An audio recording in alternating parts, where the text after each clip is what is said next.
తీసేయాలని Kadapa RIMS హాస్పిటల్లో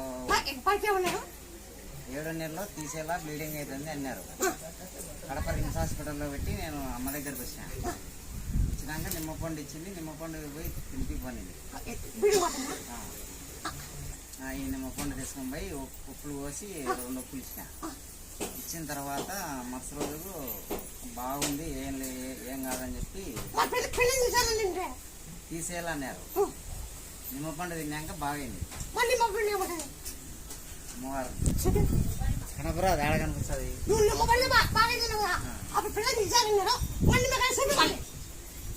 అమ్మని తలుచుకొని తింటే నిమ్మకాయ కాదు, ముక్కొని అయినా కనుక బాగా అవుతుంది.